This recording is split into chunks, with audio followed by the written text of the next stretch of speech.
olhar pela perspectiva sistêmica de como funciona e de como a gente pensa, né? E como a gente age, principalmente, através de atitude e posicionamento sistêmico em relação à alienação parental. Querido John, bem-vindo, queridaço. Como é que você está? Estou na área. Está na área. Deixa eu aumentar aqui um pouquinho. Estava só aquecendo as turbinas. Gente linda, eu estava te ouvindo. Embaixo tem um aviãozinho. Manda agora para 10 pessoas que você sente que tem, que pode assistir essa live de agora, que é interessante para ela. Encaminha para essas pessoas que você gostaria que estivesse assistindo essa live agora, tá? Essa iniciativa do Instituto ILA, trazendo vários profissionais de diversas áreas para poder falar sobre aspectos de temáticas diversas, sobre a perspectiva sistêmica. E hoje a gente vai falar sobre alienação parental. John, a casa é sua, bem-vindo. É um prazer imenso. John faz parte do corpo docente da formação de PSPI, Percepção Sistêmicas e Práticas Integrativas do ILA. Ensina várias matérias dentro do ILA. E é um prazer muito grande poder recebê-lo hoje, de poder estar com você e aprender com você. A minha gratidão pela sua disponibilidade. E vamos lá, vamos tocar fogo aí. A galera está chegando. Bem-vindo. Obrigado, Lu. Prazerzão estar aqui. A gente caminha junto aí já há algum tempo, né? E agora caminhando junto aí com um curso de formação do ILA, que eu acho tão especial. Né? E aí está aí mais uma vez o direito, né? Que me acompanhou durante tanto tempo. Durante boa parte da minha história, eu andei de braço dado com o direito e hoje olho para as questões jurídicas pela perspectiva sistêmica. E isso faz uma diferença absurda, porque quando eu advogava, com especial foco em direito de família e sucessório, o que eu mais via era o Instituto da Alienação Parental sendo vivido por aquelas famílias. Só que na época em que eu tinha uma advocacia forte, a gente ainda não tinha uma lei regulando isso. A lei aqui no Brasil, ela data de 2010. Né? Então, durante um bom tempo, a alienação parental, ela acontecia, até que em 85 vem aí esse mapeamento, alguém começa a falar de maneira objetiva da alienação parental, e aí os psicólogos, os assistentes sociais, começam a informar isso nos seus laudos para os juízes.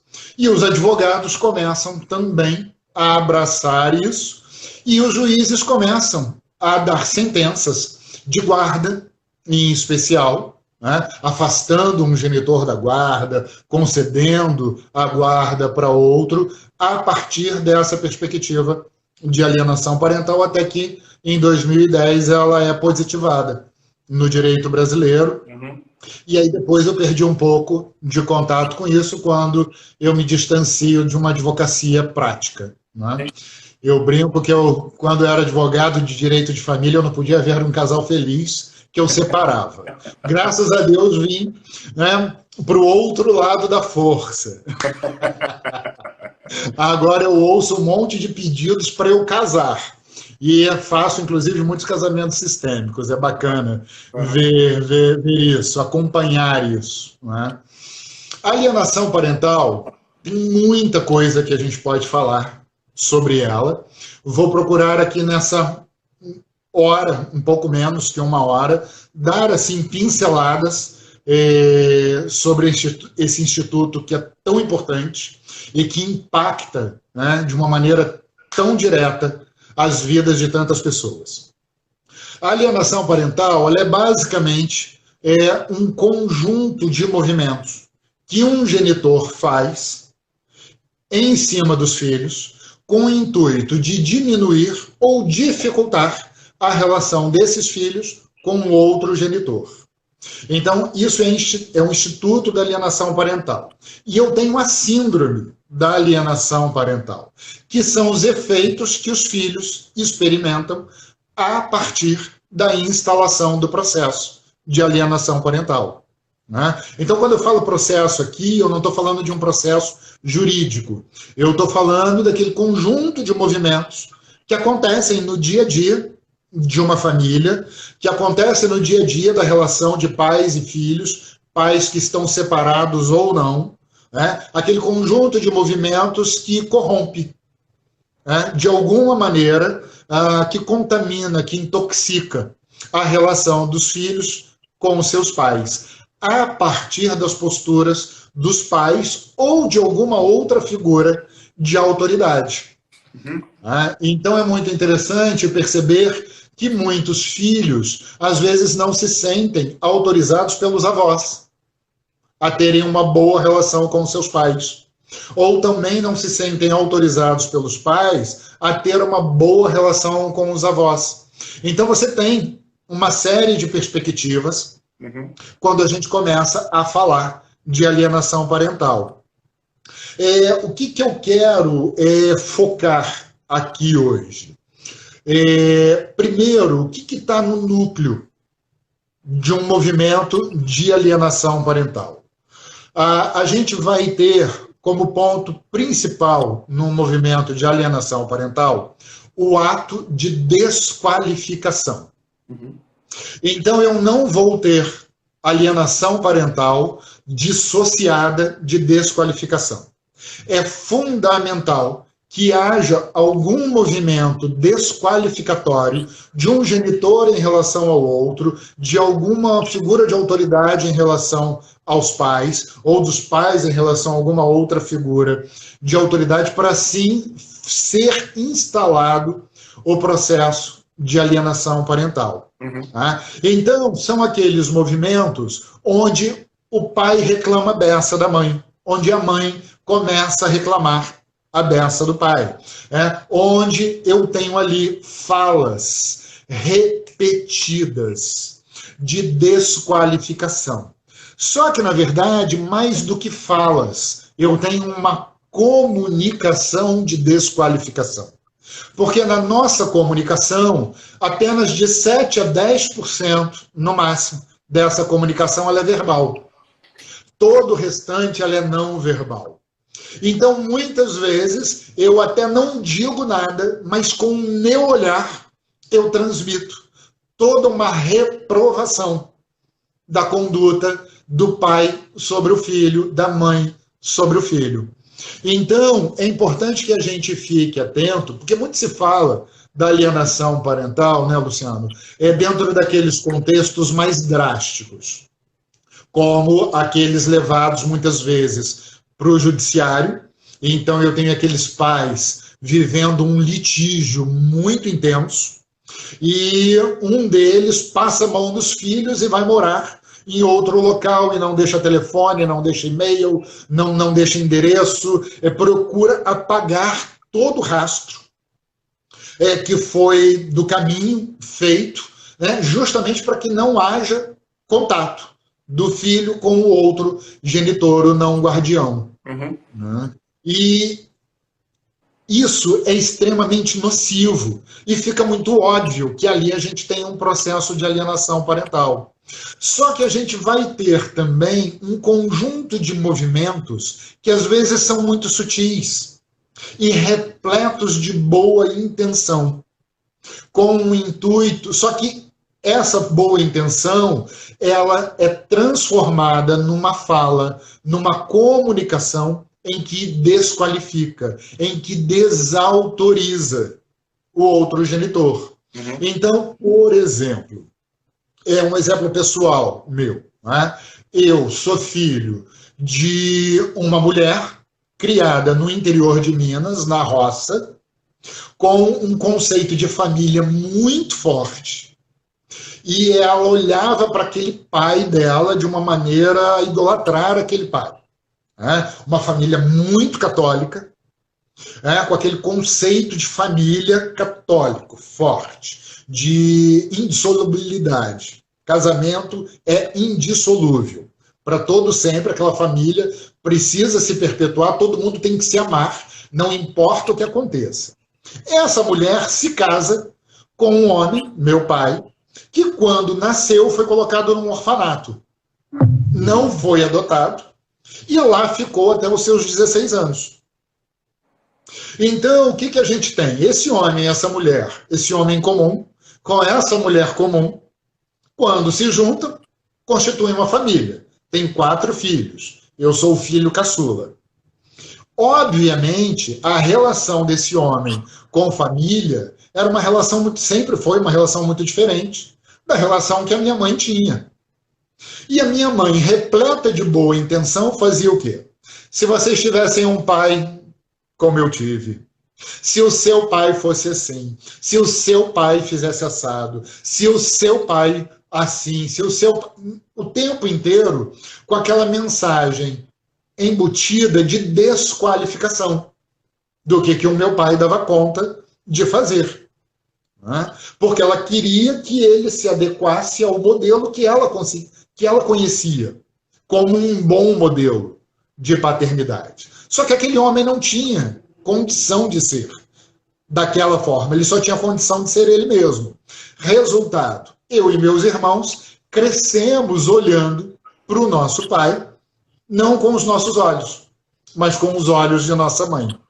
E aí lasca-se tudo, porque a gente sai do lugar da gente de filho e vem para o lugar dela, de mulher daquele cara. Então eu tenho posições perceptuais, posições diferentes de percepção daquela pessoa. Uhum. Eu, quando saio do meu lugar de filho e venho para o lugar de minha mãe e começo a olhar o meu pai dali, eu não tenho como enxergar um pai. Eu só tenho como enxergar um marido dali. Então a gente se sentia muito desautorizado internamente a amar o pai. E aí, como é que a gente faz quando a gente está desautorizado a amar o pai? A gente começa a repetir padrões de comportamento desse pai para, assim, dar lugar a esse cara. Porque o filho não tem alternativa que não seja a de amar em pé de igualdade seu pai e sua mãe. Então, quando os filhos não se sentem autorizados a amar esse homem, a amar essa mulher, eles vão procurar mecanismos como forma de reconhecer a existência dessa pessoa. E aí a gente deixa de ser a gente. Uhum. Então, durante boa parte da minha vida, né, uma das razões de eu não ser eu é porque eu não tinha condição de me conectar de uma maneira direta e transbordar o meu amor pelo meu pai. Porque a minha mãe, repito, repleta de boa intenção, não tinha ali uma canalice, que muitas vezes a gente vê dentro dos processos judiciais. Havia de verdade uma boa intenção. Ela queria de verdade algo em que ela acreditava como sendo melhor, como sendo benéfico. Mas, na verdade, aquilo intoxicava, aquilo corrompia a relação dos filhos com o pai. Então, quando eu tenho o processo de alienação parental, eu vou ter muito essa dinâmica. Uma desqualificação, que pode ser uma desqualificação repleta de boa intenção, ou uma desqualificação completamente intencional, né, e bem objetiva, de destruição da imagem de um dos genitores, gerando no filho uma não autorização de se reconhecer filho daquela pessoa que está tendo a sua imagem destruída. Isso gera uma destruição da nossa própria imagem, Lu. Eu me olho no espelho e eu não me reconheço mais. Porque eu, de verdade, só vou conseguir me reconhecer quando eu ficar em paz com o espermatozoide e o óvulo que me deram existência. E, a partir daí, começam a transbordar uma série de efeitos, uma série de consequências. João, esse é um dos maiores desafios hoje que a gente vê dentro do direito de família, no campo da interpretação da lei, né, estabelecendo um movimento de olhar para aquilo que se chama de alienação parental, né? O Gardner, que é o psicólogo forense, foi que criou esse termo a partir da perspectiva de prática dele, né? E ele traz a síndrome da alienação parental como um aspecto gerado a partir da criança quando ela exclui, ou seja, quando ela olha de forma negativa para uma das partes, não os pais especificamente. Isso talvez seja uma distorção criada dentro da interpretação que é feita hoje aqui no Brasil em relação à alienação parental. E em detrimento disso, o pensamento sistêmico estabelece muitas vezes uma perspectiva de a gente olhar para, por exemplo, quando... observa que esses pequenos detalhes da forma como você trouxe da sua história é muito significativo, porque o mapa da tua mãe, né, ou seja, aquilo que a sua mãe aprendeu da referência masculina, distorcia totalmente daquilo que foi o princípio da união dela com o homem, né? Consequentemente, ela vai projetar e vai desejar um pai pelo resto da vida dentro do masculino, essencialmente, né? E esse princípio, ele não é, digamos que muitas vezes não foi intencional, né? Você vê que foi algo que foi o mapa dela e ela tinha uma outra referência.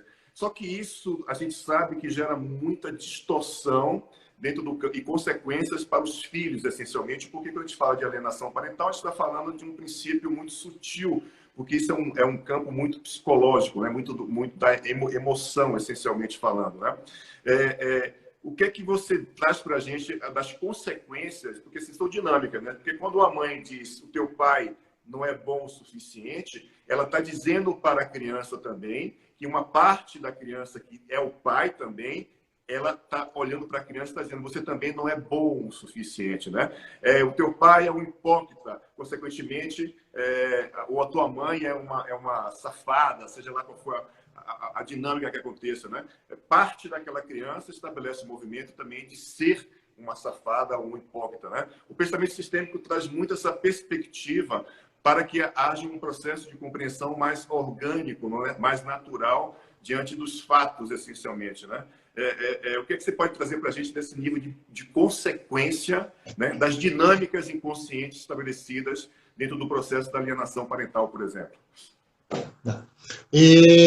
Bacana esse seu pedido, porque os efeitos são profundos e inúmeros, né?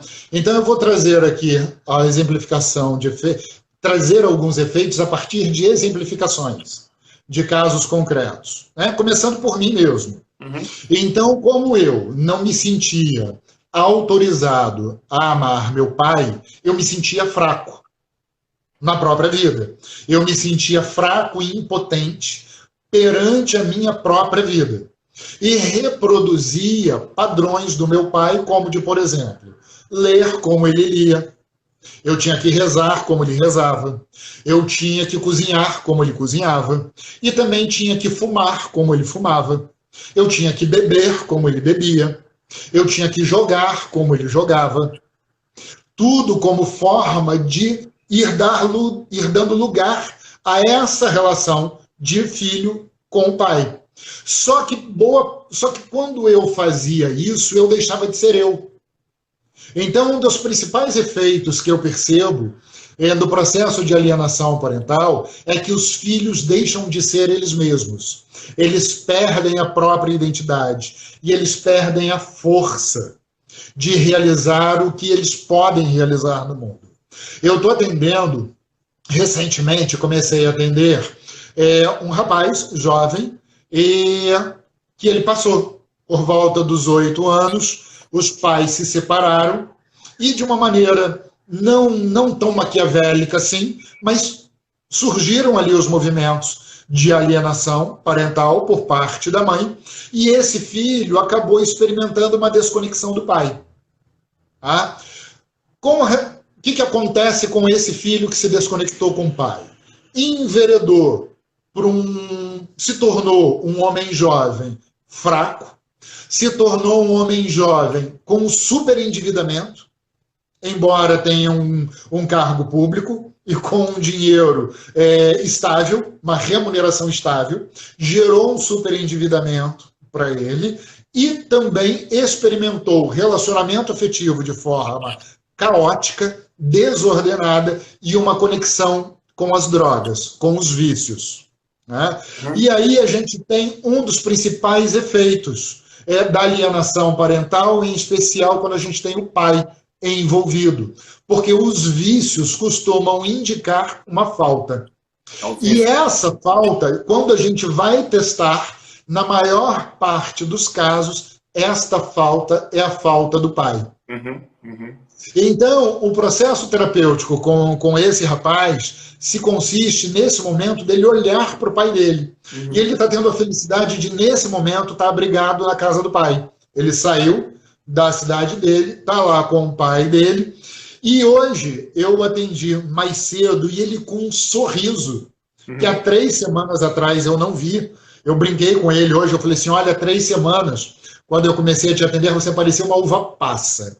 Você era alguém murcho, né? Você não tinha brilho no seu olhar, você não tinha um sorriso no seu rosto, você não tinha viço na sua pele, você era alguém murcho, né? Não tinha vida dentro de você.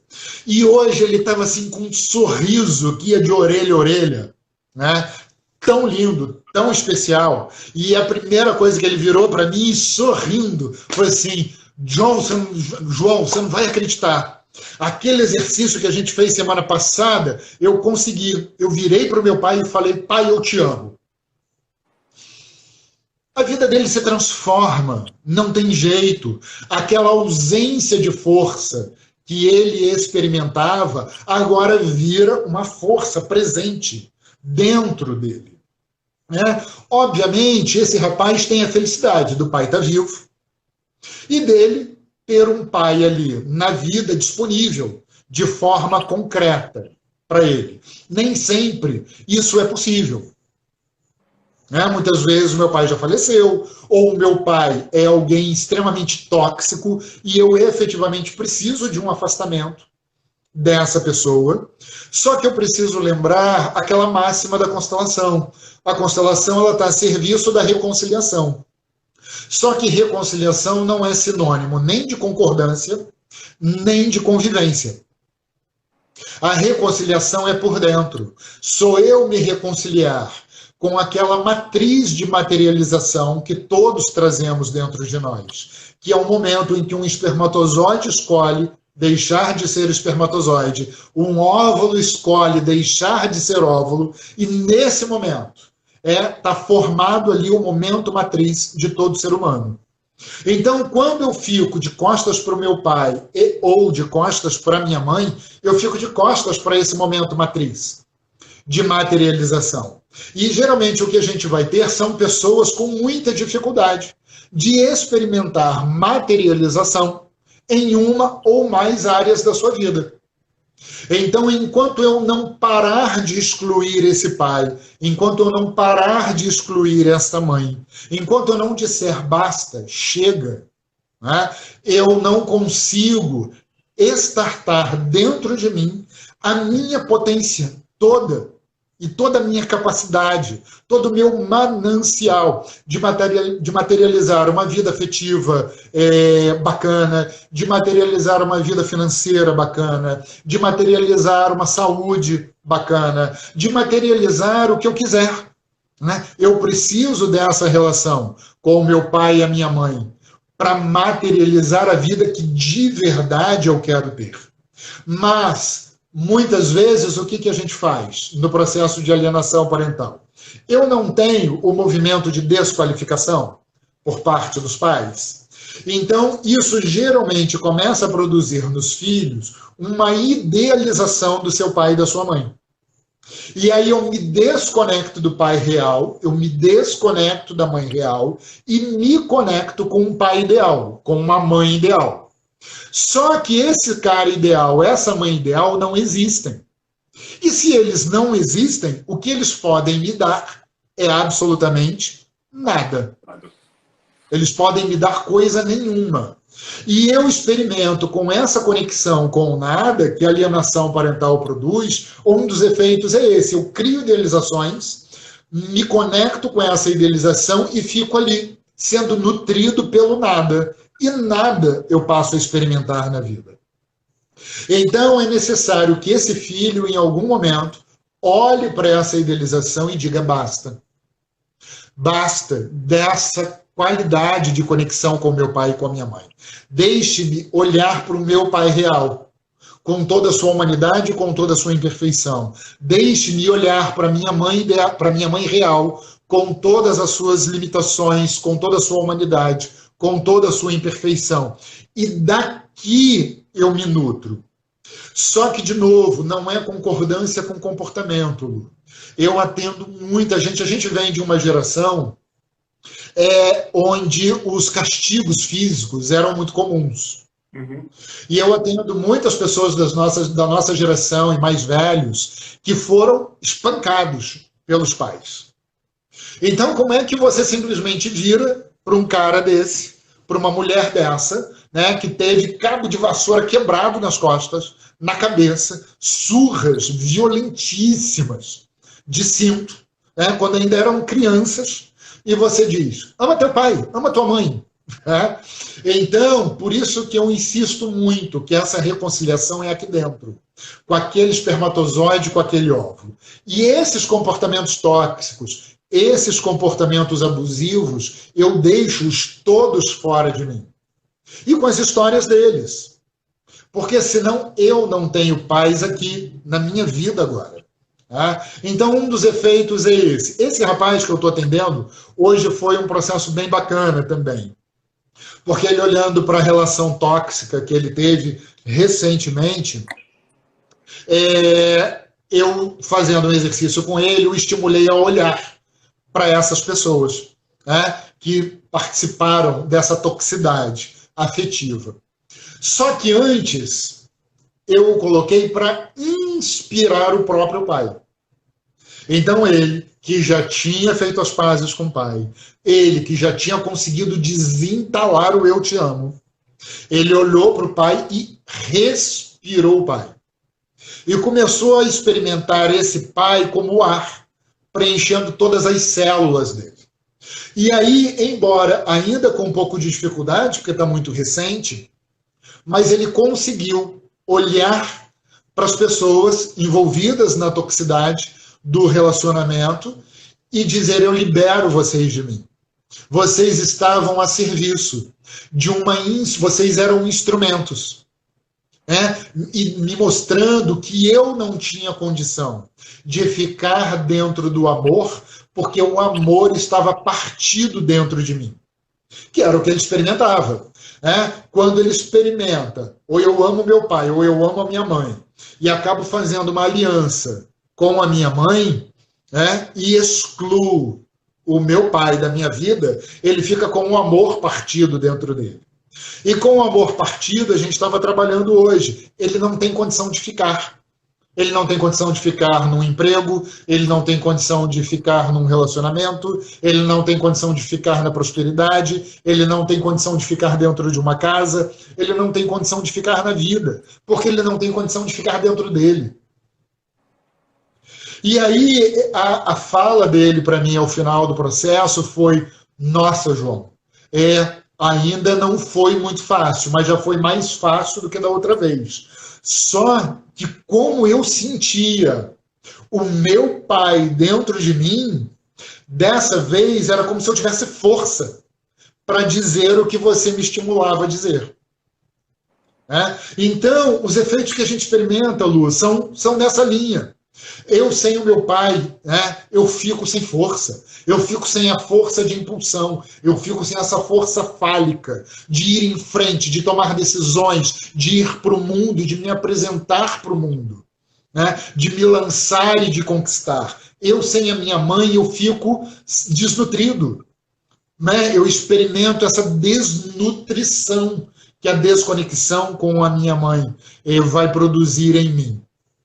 Então, é interessante a gente observar isso. Filhos extremamente fracos. E considerando que muitas vezes são esses filhos fracos que em algum momento vão se tornar pais, vão se tornar mães. Então, a gente também precisa tirar um pouco a mão pesada com que muitas vezes a gente olha e rapidamente condena aquele pai, aquela mãe que produziu movimentos de alienação parental. Porque eu tenho ali crianças feridas. Eu olho para o meu pai hoje, no auge dos seus 90 anos, de pura travessura, e eu vejo ali a criança dele, aquela criança orfanológica está ali. E ainda assim, eu preciso me curvar e reconhecer que foi graças a esse cara que eu existo. Graças a ele, junto com a minha mãe, eu posso existir. Né? É interessante, eu lembro aqui, até um filme que uma cliente minha partilhou no momento em que a gente estava trabalhando isso. Lembra, Lu, e pessoal que está assistindo a gente aqui, daquele filme De Volta para o Futuro? Uhum. No filme De Volta para o Futuro, quando ele volta para o passado, a mãe se apaixona por ele, pelo filho, lá no passado. Quando ela faz isso, ele começa a sumir. Porque para ele existir, ele precisa do encontro daquela mulher especificamente com aquele homem. O encontro daquela mulher com qualquer outro homem, o encontro daquele homem com qualquer outra mulher, não o geraria. E aí ele então começa a correr contra o tempo para fazer os pais se reconectarem e assim ele garantir o direito à existência dele naquela época em que o filme passava. Então, um dos efeitos mais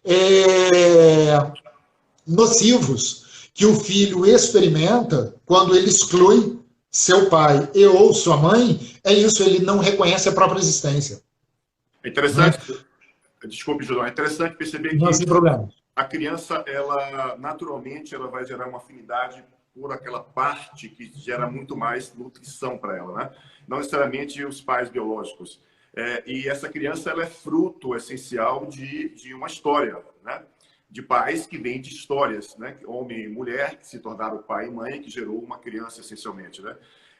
A gente percebe muito, porque eu já trabalhei muito nessa área e hoje ainda faço trabalho no escritório de advocacia aqui em São Paulo, estabelecendo justamente esse movimento de olhar para os aspectos de separações. 89% dos pedidos de separações nesse escritório hoje, eles são motivados por traições, né? Ou seja, casais que estão entrando com pedido de separação por traição. E o quanto a gente percebe por trás disso a raiva, né, de quem foi traído, a culpa de quem traiu, e toda essa simbiose doente, isso projeta na criança. E muitas mães estabelecem um movimento de se vingar através, ou o pai, né, o pai ou a mãe, o homem, de se vingar essencialmente um do outro através da criança, né, de estabelecer um movimento, que nem eu vi uma vez, eu vou tirar até a cueca suja dele. Então, assim, esses movimentos, a criança acaba gerando um nível de adoecimento muito grande, porque é impressionante também perceber que esse pai ou essa mãe que atua no campo da alienação parental vem de histórias também de desqualificações, por exemplo, vem de histórias de agressividade. O dia que eles compreendem que esse movimento é uma reprodução da própria história, né? Onde essa criança ela deve ser de alguma forma liberada, porque essa criança é um espermatozoide e um óvulo, né, fecundados, e o quanto isso é importante estabelecer na consciência desse pai, dessa mãe. Quando eles tomam consciência disso, muitas coisas mudam, né? Pra você ter ideia, John, tem muitos homens, por exemplo, que não pagam pensão alimentícia porque tem uma mãe, uma mulher, que não autoriza aquele homem ser o pai. E, inconscientemente, ele vai dizer assim, uau, pô, ela está dizendo que eu não sou o pai, então não preciso pagar pensão alimentícia, né? Então, essas dinâmicas inconscientes estabelecidas na relação, que são histórias reproduzidas e repetidas de geração em geração, vão desencadeando, muitas vezes, conflito, né? E a gente se utiliza desse recurso psicológico, que é chamado de síndrome de alienação parental, que estabelece justamente esse movimento de utilizar-se da criança para que a criança fique de encontro, ou seja, contra uma das partes, essencialmente, né? Em favor de uma outra parte. O que você pode falar para a gente a nível de como é que esses pais poderiam estabelecer uma condição diferente, ou seja, um posicionamento diferente, né, diante dessa criança, né? São duas crianças que estão se separando ou são dois adultos que precisam reintegrar-se em prol da criança, né? Então, assim, de que lugar que a gente pode estabelecer, qual atitude a gente pode tomar como pai e mãe para estabelecer esse princípio de gerar um novo posicionamento para que a gente possa liberar essa criança para uma condição de vida diferente, né? O que você pode trazer para a gente? Um recurso, a primeira coisa que me ocorreu foi uma lembrança de um recurso que eu utilizo muito, que ele é até inspirado em constelação organizacional. Então, nas constelações organizacionais, muitas vezes você tem empresas familiares, e aí a gente monta aquela constelação colocando o pai e o sócio, o filho e o sócio-filho, né? Para que eles possam ver as dinâmicas diferentes acontecendo ali. De maneira semelhante, eu faço isso na área de família também. Então, eu tenho aquele homem pai e aquele homem marido, aquela mulher mãe e aquela mulher esposa, e os filhos ali. Então, a gente começa a oferecer recursos, muitas vezes, para que aquele homem e aquela mulher consigam compreender que muitas coisas que não funcionaram bem entre eles como casal, não é por conta disso que outras coisas não vão funcionar muito bem com aquelas mesmas pessoas, mas com outro tipo de função. Então, poder separar, olhar para alguém e compreender que a gente cumpre funções e que muitas vezes eu não posso ser o marido bacana que aquela pessoa queria que eu fosse, mas eu posso ser um pai muito bacana. Uma outra coisa importante é ajudar os pais e as mães a compreenderem que não existe ex. Não existe ex-marido, não existe ex-mulher. Que uma vez, sendo uma figura importante para aquela pessoa, passa a integrar o seu sistema. Quer se queira, quer não se queira. Então, o que a gente vai ter é primeiro marido, segundo marido, terceiro marido, quarto marido, quinto marido, primeira mulher, segunda mulher, terceira mulher, quarta mulher, quinta mulher. E, geralmente, quando eu abordo isso, um monte de gente torce o nariz. Não, João, já resolvi isso. Já deletei o traste da minha vida. E aí a gente fala assim, tá lascado. Na verdade, ainda não conseguiu superar aquele momento. O tempo passou, mas uma parte de mim ainda está agarrado lá atrás, enquanto eu não resolver aquilo. Então eu brinco muito que eu sou fruto de todos os cafezinhos que eu tomei, Lu, até hoje. Por quê? Porque tudo aquilo que eu vivi, tudo aquilo que eu não vivi está aqui. Tudo aquilo que eu chorei, tudo que eu ri, todas as pessoas pelas quais passaram pela minha vida, elas estão presentes nesse momento. E aí, quando eu olho para o meu passado, olho para algum relacionamento afetivo que eu tive e tento arrancar isso, arrancar essa folha da minha história, eu fico com um buraco dentro de mim que não tem oração e reza brava que dê jeito.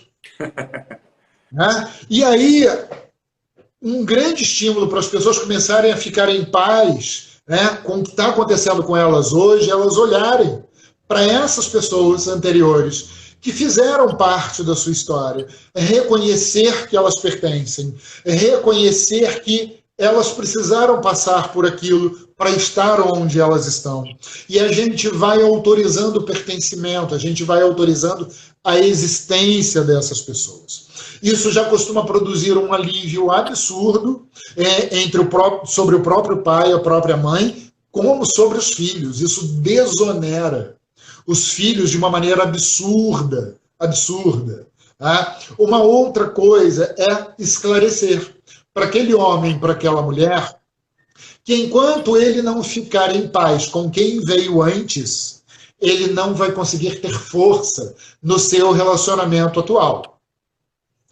Então, a quantidade de pessoas que no seu relacionamento atual, inclusive torcendo o nariz para os filhos da primeira relação, ou mesmo para os filhos da atual relação, porque está em desarmonia com a sua parceria atual, porque, na verdade, não consegue reconhecer a precedência da primeira mulher, ou da segunda mulher, ou do primeiro marido, ou do segundo marido, porque essa pessoa atual tem que ser o único, tem que ser a única. E não é assim que a banda toca. Uma outra coisa importantíssima é a de mostrar para aquele homem, para aquela mulher, que se eles amam seus filhos, eles vão continuar amando o pai e a mãe desses filhos. E se eles rejeitarem os filhos, eles vão. E se eles rejeitarem o pai ou a mãe, eles vão rejeitar o próprio filho. Porque nós somos, né, como eu brinco, igual pizza. Metade pai, metade mãe, com um pouquinho de orégano em cima. Então, quando eu faço uma objeção ao meu marido ou à minha mulher, eu não tenho como deixar de fazer esta objeção ao meu filho. Quando eu faço quando eu amo meu filho, eu vou amar o pai, eu vou amar a mãe desse filho. Quer eu queira, quer eu não queira. Então, uma coisa que eu faço muito, Lu, é ajudar as pessoas a ficarem em paz com a sua capacidade de amar. Então, muitos problemas que os filhos apresentam, os defeitos que eles vão dando, os defeitos que os pais e as mães vão dando, é muito por eles estarem em conflito com a própria capacidade de amar. Porque a gente ama. A gente foi feito para amar. Não tem jeito. Então, conforme a gente vai pacificando, né, essa nossa relação com a nossa capacidade de amar quem já passou pela minha vida, e amar de novo não é concordância. Né? De novo, a gente tem relacionamentos que foram extremamente abusivos, violentos, tóxicos, com presença de N coisas que devem de verdade ser afastadas. Mas eu não preciso afastar isso do meu coração. Eu não preciso romper com estas pessoas no meu coração. Esse é o desafio. Deixar o comportamento no tempo e espaço a que ele pertence e vir para o agora trazendo aquele ente no coração da gente. O mais importante é a gente compreender também, e o mais essencial é compreender o que faz a gente atrair esses padrões de comportamento, né? É compreender justamente o que fez com que cada um de nós atraísse uma relação tóxica, que atraísse uma relação difícil, complexa. Eu sempre falo que nunca é o outro, nunca. O outro sempre vai estar a serviço do nosso sistema, estabelecendo uma informação daquilo que eu não consigo ver no meu próprio sistema dentro de mim. Então, isso, de alguma forma, gera uma consequência bastante nociva, porque quando você fala dos aspectos relacionados às ordens, né, ou seja, hierarquia e ordem essencial, que é uma das regras básicas do pensamento sistêmico através da constelação familiar, e hoje o direito sistêmico estabelece um vínculo forte através das constelações e está podendo, de alguma forma, facilitar processos conflituosos, né? Litigantes dentro do próprio judiciário, está tendo muitos resultados maravilhosos nesse campo de experiência. Isso remete a um nível de percepção muito interessante, porque todo esse universo de possibilidades sendo assistido, né, visto por essa perspectiva sistêmica, é uma garantia única de um desdobramento, de a gente poder ressignificar definitivamente todas essas distorções e conflitos que acontecem dentro das diversas relações, que vão parar, na maioria das vezes, dentro do judiciário e vão estabelecer um nível profundo de confusão mesmo, né, de conflito. Então, o pensamento sistêmico ele traz essa âncora, né, essa força para que a gente possa encontrar o nosso lugar, estabelecer um vínculo com o nosso lugar essencial. E isso começa dentro de casa, ou seja, da casa interna, dentro de cada um de nós, né? É interessante que a gente vai trazer mais para frente pessoas que vão falar sobre a perspectiva do direito sistêmico efetivamente, né? Para estabelecer um nível de consciência ainda maior dentro da área do judiciário. A gente está falando de uma abordagem mais terapêutica, é legal essa perspectiva, porque a síndrome de alienação parental surge dentro da perspectiva terapêutica, isso foi adequada dentro da judiciário no Brasil e que muitas vezes isso é distorcido pra caramba, né? Por quem interpreta, por quem aplica as leis, essencialmente, e o quanto a gente precisa, de alguma forma, compreender e perceber a partir dos mapas, né, que existem dentro de cada um daqueles sistemas que estão sendo vistos, e olhar essencialmente para aquela criança como uma consequência, como um fruto de uma história de pais que não tomaram o seu lugar, que não tomaram a consciência necessária para estabelecer o movimento do lugar de gente grande, né? Eu percebo muito esse movimento dentro do direito hoje, estabelecendo essa perspectiva de poder trazer o pensamento sistêmico e estabelecer um novo recurso para olhar aspectos conflitantes como esse, né? É muito bom ver você falar desse lugar, você que ainda da área, nunca deixa de ser, né, da área do direito, um cara que eu admiro pra caramba, um puta terapeuta, super antenado, uma espiritualidade também muito linda. O meu respeito por você, por ter trazido esse tema que é bastante complexo, né, para a gente, no sentido de, dentro dessa perspectiva, de ampliar a nossa percepção, de mostrar para a gente esses aspectos mais velados que a gente vive todos os dias, né?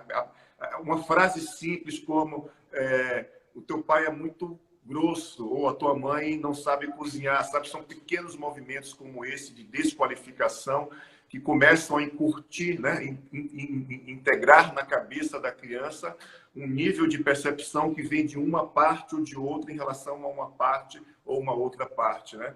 E o quanto esse aspecto da alienação parental é algo que deve ser bastante discutido ainda e trazido à luz da consciência do pensamento sistêmico, porque tem a possibilidade da gente compreender melhor esse campo de tema que é bastante forte nos dias atuais, né? John, dá a sua última palavra aí para a gente...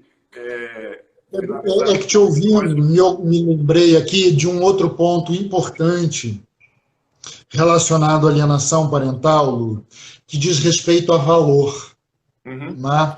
Então, é muito comum os filhos, né, quando eles excluem, né, a partir daqueles movimentos desqualificatórios, eles excluem o pai ou excluem a mãe, atribuindo um excesso de valor a um deles e um desvalor ao outro, eu vou ter esse filho com uma dificuldade de lidar com valor e com dinheiro.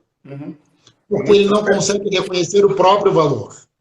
Então, um dos processos que costumam ser lindos, né, quando eu proponho e a gente vai trabalhando, em quem muitas vezes traz muitas questões financeiras, é de pegar aquele excesso que está sobre a mãe e transbordar apenas o excesso para o lado do pai. Ou pegar o excesso que está sobre o pai e transbordar ele sobre a mãe. Para que ele possa olhar e reconhecer que, embora diferentes, um tem o mesmo valor que o outro. E que é a soma desses dois valores que me permitirá ir adiante e além de onde eles foram. Porque quando eu não consigo ter esta conexão do meu pai e da minha mãe em pé de igualdade de valor dentro de mim, eu paro no mesmo ponto em que eles conseguiram chegar. Para que eu possa ir além, eu preciso somar o de um com o outro. A partir disso, eu consigo ir além. Sem isso, eu fico no mesmo ponto a que eles conseguiram chegar. Né? Então, muitas questões relacionadas a valor, elas também estão intimamente relacionadas às questões de alienação parental. E a essa desqualificação, onde eu vou ter, na verdade, uma supervalorização de um com uma subvalorização do outro.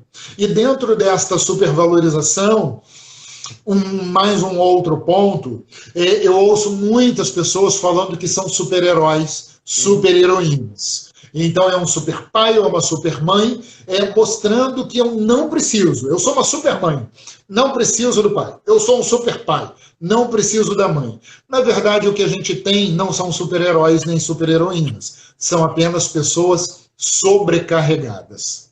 E são pessoas que muitas vezes se utilizam dos filhos para não olharem para as próprias vidas e para os buracos que elas carregam dentro delas mesmas. É como aquela máxima, cuidado com o vazio de uma vida ocupada demais. Então a gente tem pessoas extremamente sobrecarregadas apenas para não olharem para elas mesmas. E usar filho para isso, é uma das desculpas mais comuns que a gente tem. Naturalmente, os filhos já estão, de alguma forma, queira ou não, a serviço disso tudo, né? E essa díade, essas síndromes que acontecem, elas são totalmente inconscientes e vão estabelecer apenas comportamentos, porque a criança ela não compreende, simplesmente ela processa a emoção, né? E o fato de processar a emoção não significa que ela gerou um nível de consciência daquele lugar. E, naturalmente, ela aprende e vai transformar aquilo como verdade para o resto da vida. E isso é um nível profundo de adoecimento, porque assim, hoje a gente sabe que trabalha nessa área da psicoterapia e das constelações, o quanto a gente percebe que essas dinâmicas ocultas geram diversos níveis de adoecimento, de conflitos, de dificuldades na vida de um filho, porque ele é a ponta do sistema, e por ser ponta do sistema, ele carrega toda a força, como se fosse um vértice que gera a todo o ponto de força naquela pessoinha, né? E o quanto ele vai, muitas vezes, refletir e sentir e escolher e tomar decisões e desistir, não por ele, mas por todo um campo de crenças e processos que estão lá atrás estabelecendo esse movimento. Jojo, eu quero te agradecer imensamente pelo dia de hoje, foi maravilhoso esse bate-papo aqui. O ILA, que é o Instituto Luciano Alves, agradece imensamente a sua pessoa, ser humano. Esse é um nível profundo de gratidão que eu tenho por você. E antes da gente terminar, eu quero propor uma pequena meditação para que a gente possa se desidentificar daquilo que foram mensagens subliminares estabelecidas pelo papai e pela mamãe, ou por quem cuidou de você, essencialmente, para que a gente possa desidentificar a nossa criança dessas verdades que não foram verdades na realidade, apenas foi a percepção de cada um deles quando falou de cada um deles. Então, eu peço que você agora sente no lugar onde você esteja sentado agora mesmo, tá? Descruze as pernas, os braços, estabeleça essa conexão profunda com você mesmo, tocando no teu coração agora nesse exato momento. Comece respirando profundamente e feche os seus olhos para que você possa integrar mais ainda através da respiração. E se for o caso, deite, se você quiser deitar, pode deitar. Apenas estabeleça esse movimento através da respiração para que você possa simplesmente acessar conteúdos essenciais que fizeram com que você ouvisse da mamãe, ou ouvisse do papai, ou ouvisse de qualquer pessoa que cuidou de você, algo que desqualificou uma parte ou outra parte. Não importa o que foi, apenas olha para a mamãe nesse exato momento, de baixo para cima, a mamãe vai estar grande na sua tela mental. Inspire profundamente e você vai dizer para ela, chega. Repita várias vezes, chega, chega. Eu não vou mais olhar a partir dos seus olhos e das suas emoções para o meu pai. Por favor, me permita olhar para o meu pai sem carregar as suas emoções. Eu ouvi muito de você que meu pai era assim, assim, assim, assim. Essa é sua perspectiva de mulher quando olha para o homem. E eu vou aprender a dar valor ao meu pai, ao espermatozoide, à força dele dentro de mim. Inspire profundamente, faça uma reverência para tua mãe e diga a ela, eu vou na direção do meu pai. E agora olhe para o seu pai, de baixo para cima, e fala, pai, chega, chega, acabou. Eu não vou ficar mais no meio dessa loucura. Por favor, eu não sou pombo correio. Me faça olhar para minha mãe diferente da forma como você olha para ela. Me permita olhar para ela com amor e respeito. Me permita olhar para vocês com respeito. reconhecendo a vida que vocês me deram. Me permita e me abençoe para que eu possa seguir a minha história diferente de vocês. Me permita ser eu e ter os meus sentimentos. Faça uma profunda reverência para o teu Pai. E depois que você reverenciar o teu Pai, olhe para a sua frente, olhe para uma janela agora, olhe para fora e sinta o teu pai do lado direito ou a tua mãe do lado esquerdo, reintegrando-se dentro de você e estabelecendo dentro de você a consciência de que você não precisa mais carregar a desqualificação nem de um nem de outro, para que você possa simplesmente ser você, sentir as suas emoções, viver a sua história, construir o teu destino, para que você possa estar dentro do seu sistema atual, aquele sistema que você criou agora, totalmente em paz, sem olhar para o teu parceiro ou para a tua parceira ou para os teus filhos de forma desqualificada. Compreenda que o ato de desqualificar uma parte ou outra é desqualificar o próprio sistema de origem. E se você desqualifica uma das partes através dos seus filhos, você está desqualificando uma parte ou outra. Um beijo no seu coração, gratidão, Jojão. Amanhã, às 19 horas, vamos estar aqui novamente com a Claudiane Tavares, com o tema Para que o Amor Dê Certo. Essa linda vai falar sobre essa abordagem maravilhosa para que o amor dê certo, tá? E casais que dão certo, né? E vamos nos preparar para uma série de lives que vai ter daqui, são 28 no total, tá? Um beijo no seu coração, fica com Deus e até breve. Tchau, Jojo. Até breve.